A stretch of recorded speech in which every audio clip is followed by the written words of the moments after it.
자, 우리나라를 둘러싼 치열한 외교 상황을 명쾌하게 정리하고 분석해 드립니다. 외교 전쟁, 외교부 전략기획관 지내셨습니다. 가톨릭대 국제학부의 마상현 교수 화상으로 만나보도록 하겠습니다. 안녕하십니까? 예, 안녕하십니까. 예. 지난주 이 시간에 한미 방위비 분담금 협상이 끝이 났다더라까지만 말씀을 했어요. 구체적인 내용은 그때는 아직 안 나왔었는데 한 주 지나고 났더니 다 나왔습니다. 구체적인 내용을 좀 짚어보도록 하겠습니다. 주한미군의 방위비 분담금 13.9% 인상하기로 전년 대비 13.9% 인상하기로 했다고 하고 그러니까 총 금액이 1조 1,833억 원의 비용을 부담하게 됐다. 이게 확실한 거죠? 맞는 거죠? 네, 그렇게 발표가 되고 있습니다. 이게 근데 총액이라든가 인상률이 역대 최고치라면서요. 네, 저희가 지금 요번에가 이제 11차 방위비 분담 특별 협정이 체결된 거고요. 네. 아직 뭐 이제 정식 사인은 이제 나와 있습니다만, 10차의 경우에 이제 이거 1년짜리 협정이었는데 8.2%가 증액이 됐었고요. 예. 그리고 그 전에 이제 있었던 2014년도에 체결이 됐던 9차 협상의 경우에는 5.8%, 그리고 이제 물가 상승률하고 이제 매년, 이건 이제 다년간 협상이었기 때문에 추후에 이제 매년 인상분은 이제 물가 인상분에 준한다 이렇게 돼 있었고요. 그 전에 또 8차 협상이 이제 2009년도에 있었는데 이거는 2.5%가 인상이 됐고 이것도 역시 물가 상승률에 이제 연동을 시킨다 이렇게 돼 있었어요. 그러니까 네. 8차, 9차, 10차 적어도 2009년도 한 10년 이전부터 지금까지 쭉 방위비 분담금 협상을 해왔던 결과를 놓고 보게 되면 이번 11차 협상이 최고의 인상률을 보여주고 있고 아무래도 이제 그동안 쭉 누적적으로 증가되어 왔던 그 총액도 이번에 이제 가장 높은 액수를 이제 찍게 된 거죠. 네. 애초에 우리가 2019년 말에 2020년에 그 방위비 분담금을 협상하자고 했지 않았습니까? 근데 이번에 네네. 2025년까지인가 이때까지 단연 계약을 하게 됐는데 그러면 2020년도에 지급하는 그 금액은 어떻게 되는 것인지 궁금하기도 하고 단연 계약에서 그러면 앞으로 어떻게 증가가 된다는 뜻인가요, 이게? 2020년 거는 이미 지났기 때문에요. 예. 이미 0% 사실상 증거액이다 이렇게 보시면 되고요. 그러니까 이전에 있었던 협정을 그대로 이제 준용을 해서 그 방위비를 분담을 하는 걸로 이제 되는 거고요. 소급을 해서. 네. 올해 거는 작년도 우리의 국방비 증액 분이 있습니다. 증액 인상률이 있어요. 그게 이제 5.4%인데 네. 그 5.4%를 방위비 분담액에도 이제 적용을 해서 하겠다. 그러니까 올해 거가 그렇습니다. 그리고 내년도부터는 이제 올해에 우리가 내년도 우리 국방 예산을 위해서 증액하는 그 인상분을 네. 적용을 해서 계속 하겠다. 그러니까 사실상은 2021년도 올해 거부터 네. 2025년도까지였죠. 그것은 전년도의 국방비 증액률을 그대로 방위비 분담액에도 이제 적용을 하는 식으로 이제 처리가 되는 겁니다. 네. 앞서서 그 전에는 물가 상승률이 연동하는 방식으로 이렇게 협정을 체결한 것으로 알고 있는데 이번에는 왜 국방비 증가율이 갑자기 나왔을까요? 어떻게 보십니까? 글쎄요, 이게 좀 논란의 대상이 되기도 하고 저도 개인적으로는 좀 잘 이해는 안 가는 부분인데요. 네. 뭐 기존에는 우리가 이제 물가 인상률하고 이제 연동을 시켰고, 뭐 특히 이제 그게 물가 인상률이 이제 4%가 넘어가면 4%까지만 이제 적용을 한다 이런 규정도 그 전에 있었거든요. 그런 네. 합의도요. 근데 이번에는 물가 인상률을 적용을 안 하고 대신 이제 국방비 인상률을 적용을 한다 그래가지고 좀 의아한데 네. 글쎄 뭐 물가가 요즘 너무 안정적이어서 그런 식으로 했나 그런 생각도 좀 들긴 하는데 하여튼 정부에서도 아주 속 시원하게 이거에 대해서 설명을 내놓지는 않고 있습니다.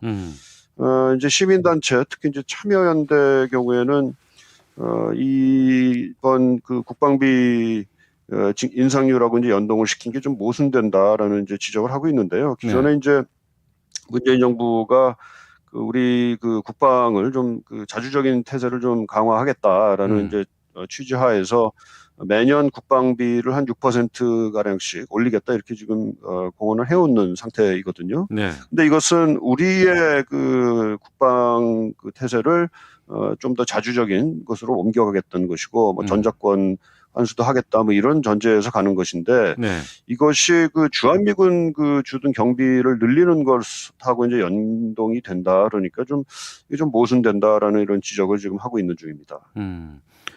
그러니까 국방비 증가율과 연동이 된다 그러면은 2025년에는 6%대로 꾸준히 간다 그러면 1조 5천억 원에 달한다 이런 추산이 나오고 있다고 하는데 네네. 그럴 가능성이 좀 높아 보이긴 한 거죠 이게. 뭐 그 우리 그 국방비 지금 인상을 6.1%씩 계속 한다라는 전제하에서 보면 이제 그렇게 되는 건데요. 예. 이것은 아마도 이제 작년에 그 트럼프 행정부하고 국방 그 방위비 분담금 협상을 하던 시기죠. 작년 봄에 그 한미 간에 이제 뭐 상당한 이제 의견 접근을 이루었고, 네. 이제 결국은 이제 트럼프 대통령이 이제 받아들이지 않아서 이제 무산이 됐습니다만, 그때에 근접했던 안을 사실상 이번에 다시 준용을 해서 확인한 것 같다 이렇게 이제 보입니다. 다시 말해서 이제 트럼프 대통령이 당시에는 첫 해에 국방비의 50% 증액을 사실상 요구를 했던 건데, 네. 이제 우리 정부 안은 전체 5년 정도를 단연 계약을 한다 치고 전체 5년 정도를 다 하고 나면 한 50% 인상이 되는 네. 그 정도를 제시했던 것 같고요. 아마 그런 그 작년의 안이 이번에 이제 사실상 협상의 베이스가 돼서 그것이 이제 확정된 것 아닌가 이렇게 추정이 됩니다. 네.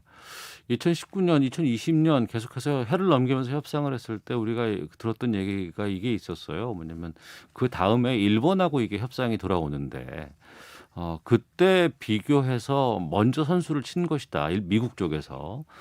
그런 얘기 있었는데 이번에 일본과 방위비 증액 관련해서 체결이 됐다면서요. 네, 지난 시간에 제가 잠깐 말씀을 드렸는데요. 예. 지난 2월 달에 방위비 분담에 관련해서 이제 미국하고 일본 간에 이제 합의가 있었습니다. 네. 이 합의는 이제 말하자면은 올해의 그 방위비에 대한 합의였는데, 네. 대체로는 그 전년도의 그 방위비 수준과 이제 거의 같았습니다. 그 방위비 일본 측에서 이제 부담하기로 한 것이.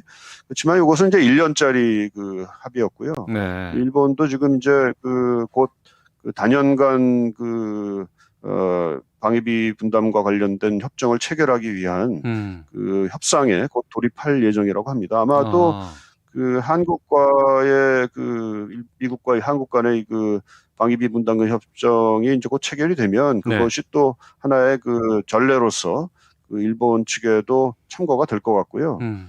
그러니까 아마 일본 측에서도 나름의 인상을 좀 해야 될 것 같은 그런 분위기가 이제 조성이 되고 있는데요. 다만 일본이 이제 재정적인 차원에서 방위비를 늘리게 될지 아니면은 일본의 군사적인 역할, 아시아 지역 차원에서의 방위에 관련된 역할을 확대하면서 그것을 보완을 하게 될지 하는 것은 좀 지켜봐야 되는 것이다 하는 그런 전문가들의 의견이 있습니다. 네, 알겠습니다.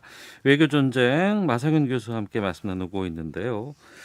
주말 사이에 쿼드가 처음으로 정상회담을 가졌다는 뉴스 나오고 있습니다. 쿼드가 뭔지부터 좀 설명해 주세요. 예, 쿼드는 이제 라틴어로 이제 4라는 숫자를 이제 뜻하는 말이거든요. 그래서 예. 미국 그리고 일본, 호주, 인도 이렇게 4개 나라의 외교 협의체를 쿼드라고 지금 지칭을 하고 있습니다. 네. 지금 사실은 2007년도에 이게 처음 이제 만들어졌어요. 당시에 이제 일본의 아베 총리가 주도를 해서 만들어졌다가 아베 총리가 이제 뭐 한 1년 정도도 지나지 못해서 총리 사임을 했었거든요. 그러면서 네. 또 굉장히 유무실해졌습니다. 그러다가 다시 이제 아베 총리가 복귀를 하고 또 미국의 트럼프 행정부가 들어서면서 이 쿼드에 대한 쿼드를 어떻게 보면 되살리자 하는 그런 움직임이 나타났고요. 그래서 처음에는 이 앞에서 말씀드린 4개 나라의 그 정부 관료들, 특히 이제 국장급 협의체로 이게 좀 시작이 되다가 네. 작년에 외교장관급 협의가 2차례 있었습니다. 유엔에서 이제 한번 유엔 회의 옆에서 이제 장관급 회의가 열렸고 또 네. 10월 달에는 도쿄에서 이제 따로 쿼드 장관 회의가 외교장관 회의가 열렸던 바가 있고요. 근데 이것을 당시에 이제 트럼프 행정부에서 추진해 왔는데 이번에 새로 들어선 바이든 행정부에서도 이 쿼드를 어떻게 보면 계승하겠다라는 이런 언명들이 계속 나오고 있고 그러던 차에 이번에는 장관급이 아니라 정상급 회의를 뭐 이번에는 화상으로 했지만 네. 하는 것으로 해서 실제로 개최를 해서 이 쿼드를 굉장히 중요시하고 있다. 이 미국뿐만 아니라 4개 나라들이 하는 의지를 지금 보여준 것이 되겠습니다. 네. 이번에는 이제 화상으로 회의를 했는데요.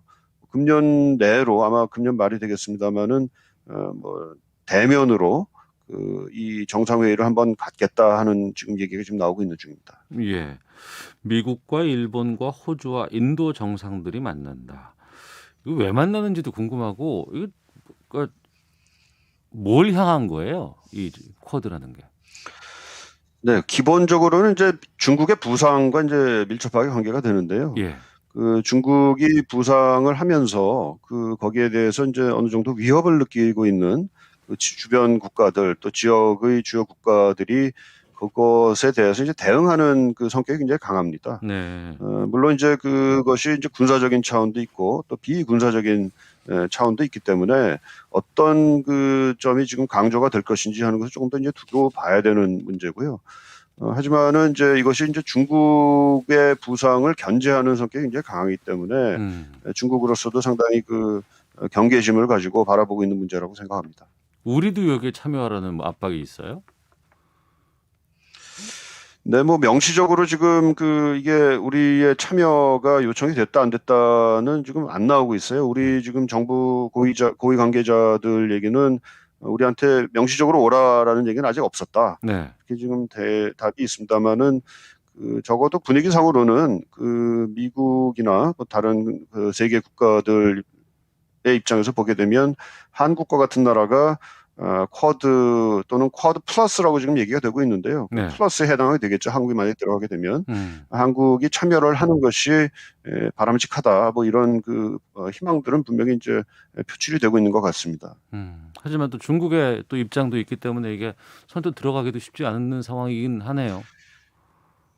그렇습니다. 우리 외교가 아무래도 이제 중국의 부상 그리고 이제 그것에 이제 나름대로 굉장히 경계를 하면서 견제 노력을 기울이는 또 미국과 미국의 동맹국들의 입장 이런 게 이제 상당히 둘 다 우리 외교 관계가 되기 때문에 그 사이에서 어떤 스탠스를 취해야 되느냐 하는 것이 굉장히 어렵기도 하고 또 굉장히 중요한 지금 우리 과제가 돼 있습니다. 네.